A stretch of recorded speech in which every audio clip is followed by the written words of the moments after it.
Hello friends, मैं विनय Jain, vigil IAS।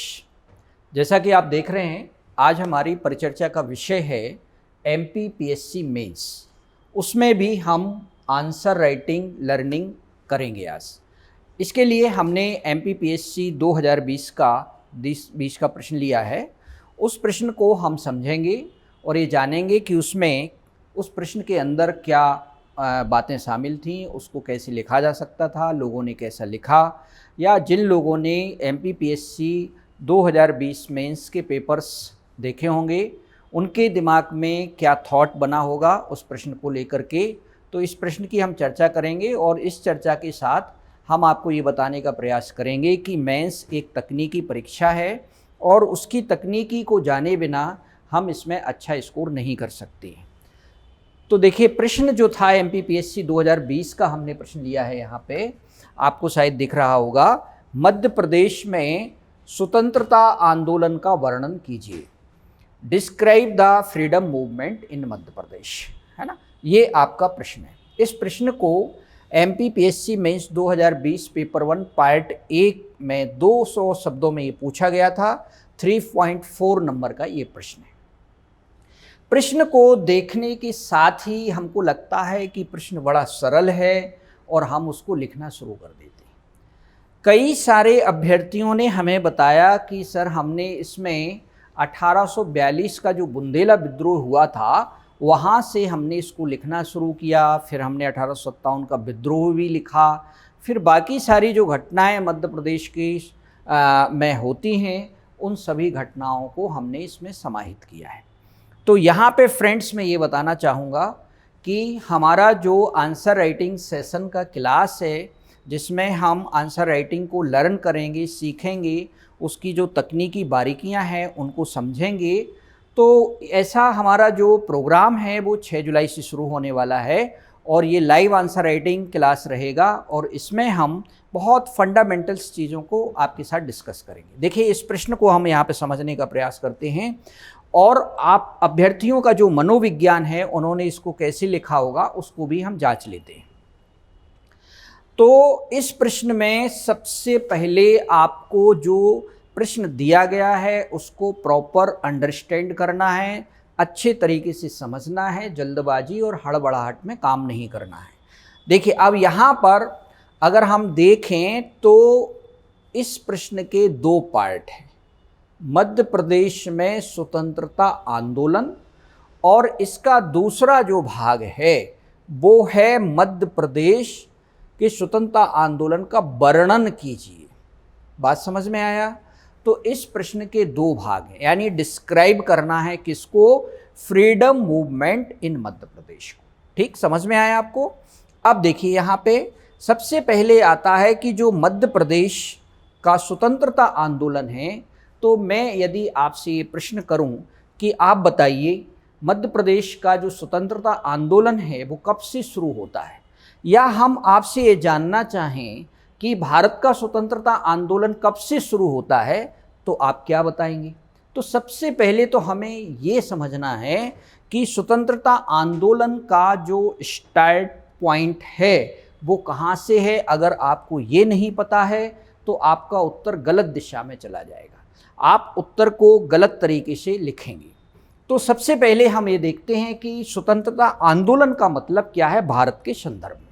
Bharat के संदर्भ में स्वतंत्रता आंदोलन का मतलब है 1885 का जो भारतीय राष्ट्रीय कांग्रेस की स्थापना होती है, उसके बाद का जो दौर है 1947 तक, वो स्वतंत्रता आंदोलन कहलाता है। पहली बात आपको क्लियर हो जाना चाहिए।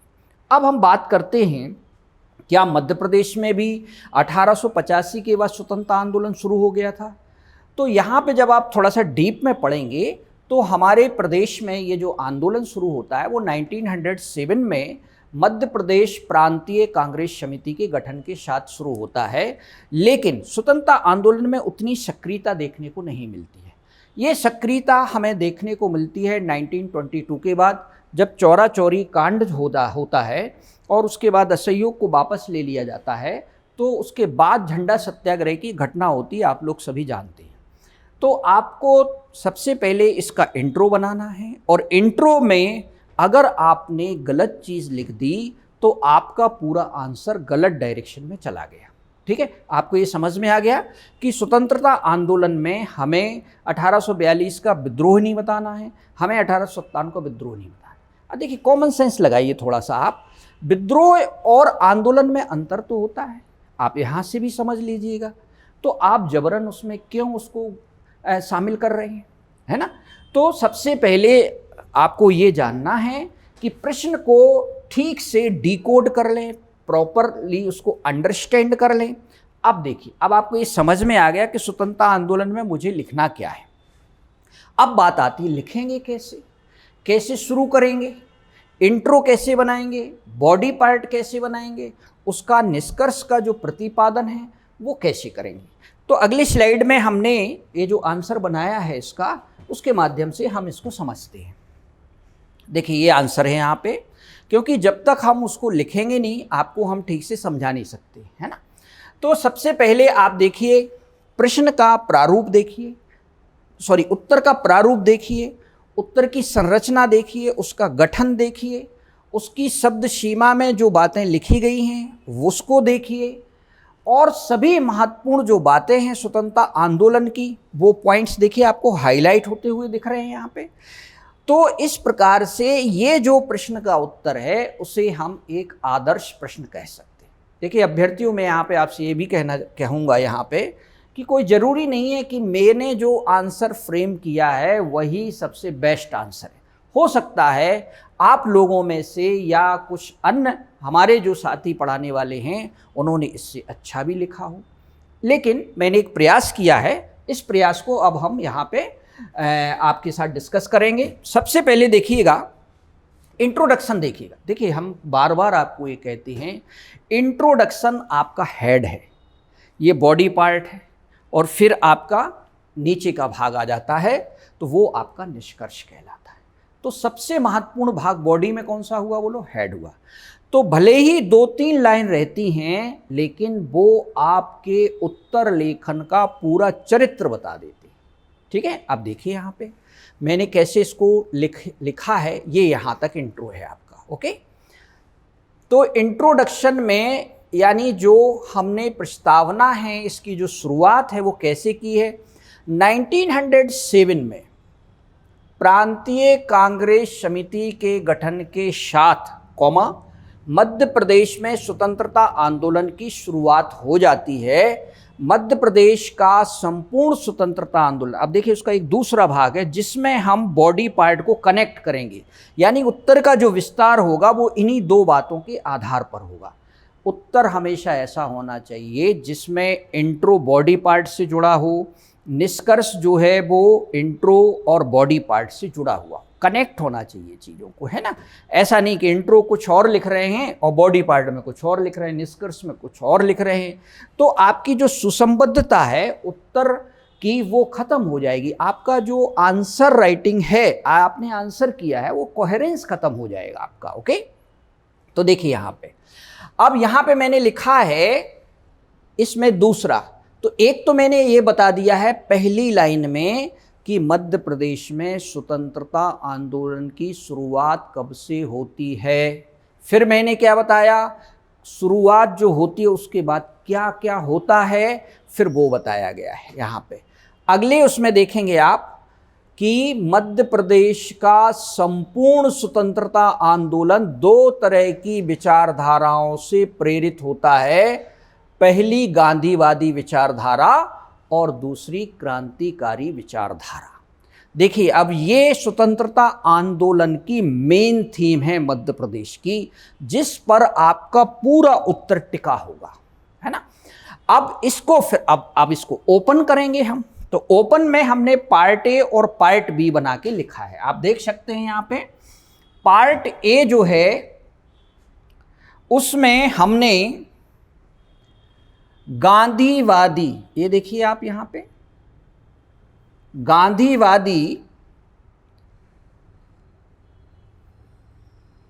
ये देखिए गांधीवादी विचारधारा से प्रेरित आंदोलन। क्योंकि आप यदि संपूर्ण मध्य प्रदेश का स्वतंत्रता आंदोलन पढ़ेंगे तो उसमें सबसे महत्वपूर्ण जो घटनाएं घटित होती हैं वो गांधीवादी दौर के अंतर्गत होती हैं। अब आप इसको एक एक करके लिखेंगे। देखिए यहाँ पे आपको एक चीज़ और बता रहा हूँ, अगर आपको इसमें, चूँकि ये काफ़ी बड़ा इसका दायरा है उत्तर का, लेकिन आपको शब्द सीमा यहाँ पे दी गई है, तो आपको थोड़ा सा भावनात्मक रूप से अपने आप को कंट्रोल करना होगा ताकि शब्द सीमा का उल्लंघन ना हो। अब तो उन्होंने निर्धारित पेज भी कर दिए हैं, एक स्पेस दे दिया है कि बस आपको इसी में लिखना है, पहले जैसा नहीं है ना। कि अब देखो, ध्यान से देखो यहाँ पे कि गांधीवादी जो विचारधारा से प्रेरित आंदोलन है, उसमें मैंने कौन कौन से आंदोलनों को शामिल किया है। तो पहला है, देखिए, झंडा सत्याग्रह। कौन सा है? झंडा सत्याग्रह है। ये देखिए झंडा सत्याग्रह, झंडा सत्याग्रह, ठीक है। तो 1923 में होता है और 1922 के बाद होता है ना, लिखा हुआ है। अब देखो इसमें भी कैसे लिखेंगे आप, इसमें भी आपको बिल्कुल सार बातें लिखना है, सार गर्भित चीज़ें लिखना है, आपको बहुत डिटेलिंग करने की ज़रूरत यहाँ पे है नहीं, चूँकि स्कोप ही नहीं है। 8 मार्च 1923 को कांग्रेस सदस्यों द्वारा जबलपुर नगर पालिका भवन पर झंडा फहराने पर अंग्रेज डिप्टी कमिश्नर द्वारा झंडे के अपमान करने के विरोध में कांग्रेस समिति द्वारा झंडा सत्याग्रह किया गया। अब यहाँ पे एक ध्यान देना है अभ्यर्थियों को कि आपके जो फैक्ट्स हैं वो भी ऐसे होने चाहिए जिसमें एक वजनदारी हो। जैसे देखिए, अगर हम इसको सीधा लिख सकते थे कि झंडा का अपमान करने के विरोध में झंडा सत्याग्रह शुरू हुआ, तो आपको पढ़ने में थोड़ा सा असहज लगता या ये बात आपकी वजनदारी वाली नहीं होती। तो देखिए यहाँ पे फैक्ट देखिए आप, जो हमने फैक्ट यहाँ पे शामिल किए हैं, 8 मार्च 1923 और जिला कांग्रेस समिति। तो आपको जब तक आप खुद से लिखेंगे नहीं, है ना, तब तक ये सब चीज़ें नहीं आएंगी। मैं बार बार आपको बोलता हूँ कि सुनने से, देखने से आपकी स्किल नहीं बढ़ती है, बल्कि स्किल आपकी प्रैक्टिस करने से बढ़ती है। अब आप बताइए, वकील लोग हैं वो इतना पढ़ लिख करके प्रैक्टिस क्यों करते हैं? डॉक्टरी पढ़ने के बाद डॉक्टर्स लोग प्रैक्टिस क्यों करते हैं? इसी तरह से सिविल सर्विसेज मेंस एग्ज़ाम की तैयारी करने वालों को भी डॉक्टर और वकीलों से प्रेरणा लेनी चाहिए और उन्हें भी उत्तर लेखन की प्रैक्टिस करना चाहिए। लेकिन हम जानते हैं कि उत्तर लेखन से बहुत सारे अभ्यर्थी एक प्रकार से एकदम भयभीत हो जाते हैं या भयभीत रहते हैं और वो लिखने की कोशिश नहीं करते हैं, बस पढ़ते रहते हैं और एग्ज़ाम में जाकर ही लिखते हैं। अब देखिए दूसरा, घोड़ा डोंगरी जंगल सत्याग्रह, ठीक है, ये भी गांधीवादी काल में हुआ। ये सविनय अवज्ञा आंदोलन से प्रेरित है। तो यहाँ पे आप देखेंगे, यहाँ गलत लिख गया, ये बैतूल जिले के घोड़ा डोंगरी में आदिवासियों द्वारा गांधी जी के सविनय अवज्ञा से प्रेरित होकर किया गया आंदोलन, जिसका नेतृत्व गंजन सिंह कोरको ने किया। तो आप जानते हैं ये जो आपका विद्रोह था, ये सविनय अवज्ञा आंदोलन से प्रेरित था। टुरिया जंगल सत्याग्रह, ये भी आपका सविनय अवज्ञा आंदोलन से प्रेरित था। गांधी जी के नमक सत्याग्रह से प्रेरित होकर दुर्गा शंकर मेहता के नेतृत्व में सिवनी के कांग्रेस कार्यकर्ताओं, अब यहाँ पे ध्यान दीजिए, सिवनी के कांग्रेस कार्यकर्ताओं ने घास काटकर टुरिया जंगल सत्याग्रह किया। बात समझ में आ रही है ना आपको? तो आपके फैक्ट्स भी होना चाहिए और साथ में जो उत्तर की मांग है वो भी पूरी होना चाहिए। अब आप देख लेते हैं चरण पादुका नरसंहार। तो चरण पादुका जो नरसंहार है, 14 जनवरी 1925 को मकर संक्रांति के दिन छतरपुर के चरण पादुका नामक स्थान पर स्वतंत्रता संग्राम सेनानियों की सभा पर बिना किसी चेतावनी के अंग्रेज कर्नल फिशर के आदेश पर अंधाधुंध गोलियां चला दी गईं, जिसे मध्य प्रदेश का जलियांवाला बाग कांड कहा जाता। अब देखिए, अगर आप ये लिख देंगे तो आपके 10 शब्द बढ़ जाएंगे। तो यहाँ पे आपको कंट्रोल करना है अपने ऊपर कि कैसे हमारी बात पूरी हो जाए और शब्द सीमा भी का उल्लंघन ना हो। अब इसका बी पार्ट हम देख लेते हैं, है ना। तो बी पार्ट में यदि आप देखेंगे तो ये बी पार्ट है। अब ये किसी को भी नहीं पता है, बहुत सारे लोगों को, सॉरी यहाँ तक है ये देखिए बी पार्ट। क्रांतिकारी विचारधारा से प्रेरित आंदोलन, इसमें दो तरह की विचारधाराएं, दो तरह के आंदोलन होते हैं। एक तो होता है गदर आंदोलन, जो कि भोपाल के बरकतुल्लाह हैं, वो गदर जो पार्टी होती है उसमें शामिल होकर के वो सैन फ्रांसिस्को, काबुल और कई सारे कंट्रीज़ के अंदर रह करके भारत की आज़ादी के लिए संघर्ष करते हैं। और आप जानते हैं गदर आंदोलन जो होता है वो एक प्रकार से रिवोल्यूशनरी एक्टिविटीज़ के अंतर्गत आता है, वो एक क्रांतिकारी आंदोलन के अंतर्गत आता है। अब हिंदुस्तान सोशलिस्ट रिपब्लिकन आर्मी, आप जानते हैं चंद्रशेखर आज़ाद का नाम आपने सुना ही होगा।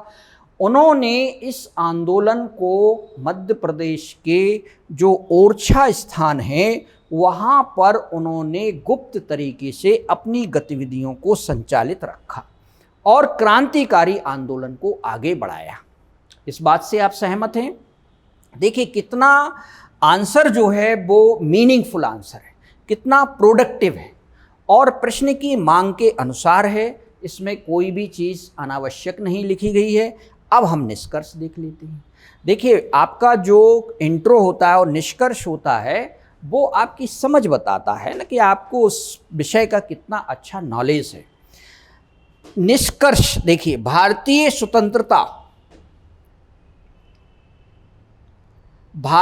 स्वतंत्रता अधिनियम 1947 पारित होने के साथ ब्रिटिश भारत और देशी रियासतों के विलय के उपरांत भारतीय संघ के अंतर्गत, अब देखिए यहाँ पे ध्यान देना है, भारतीय संघ के अंतर्गत मध्य प्रदेश राज्य अस्तित्व में आता है।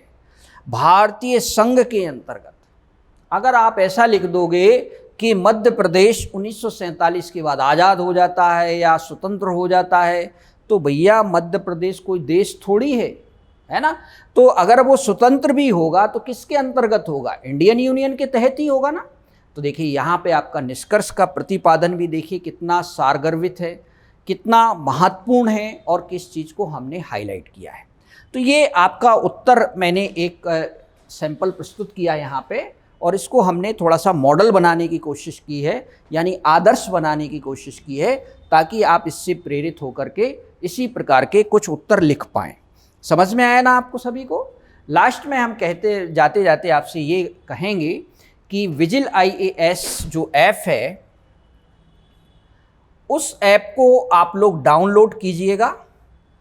उस ऐप पर हमने बहुत सारी स्टडी मटेरियल्स जो है वो अपलोड किया है, जो आपको फ्री में वहाँ पे मिलेगा, है ना। और दूसरी बात, इसी ऐप के माध्यम से हमारा सारा जो मेंस का कंटेंट है, जो कि क्वेश्चन आंसर पैटर्न पर है, 3 मार्कर्स, 5 मार्कर्स, 11 मार्कर्स, इस तरीके से हमने उसका पूरा जो है कोर्स डिज़ाइन किया है। और इस कोर्स को पढ़ने से सबसे बड़ा लाभ ये होगा आपको कि संपूर्ण सिलेबस आपको एक जगह मिल जाएगा। वैसे ही जैसे कोई व्यक्ति आपको परोसकर थाली रख दे, बस आपको उसको खाना भर है। और आपका सोचिए इससे कितना समय बचेगा, आपकी कितनी मेहनत बचेगी और ऑटो आंसर राइटिंग भी आपकी साथ साथ हो जाएगी। बहुत सारे प्रश्न आपको एक ही विषय पर मिल जाएंगे। तो और जो कुछ प्रश्न उसमें रह जाएंगे, छूट जाएंगे, उनको आप बना करके उसको एक तरह से कंप्लीट कर सकते हैं। और अभी ये जो समय है, मैं आपको फिर कहना चाह रहा हूँ, ये समय सबसे अच्छा समय है इस समय पढ़ने का। अगर आपने ऊहापोह की स्थिति में, उलझन की स्थिति में 1 महीना अपना ऐसे ही निकाल दिया तो समझ लीजिए फिर आप इस मेंस की तैयारी जो है उसको करने में आपको बहुत हड़बड़ाहट रहेगी, बहुत जल्दबाजी रहेगी। ना तो आप आंसर राइटिंग सीख पाएंगे, ना आप रिवीजन कर पाएंगे, ना आप याद कर पाएंगे। तो तमाम सारी उलझनें होंगी। और लास्ट में मैं आपसे ये कहूँगा कि 6 पेपर का एक बार सिलेबस उठा के देखिएगा, वो कितना बड़ा सिलेबस है। क्या आप इसको 4 महीने में अच्छे से पढ़ सकते हो? ये 4 महीने तो केवल आपके लिए रिवीजन के लिए होते हैं, है ना। ये ऐसा थोड़ी है उसी 4 महीने में आप बैठ के नोट्स बना रहे हैं, तब तो हो गया काम, ठीक है ना। तो मित्रों इस प्रश्न को हमने आपके साथ डिस्कशन किया है। इसी प्रकार के और प्रश्नों के साथ हम अगले वीडियो में आपके साथ शामिल होंगे। Thank you so much.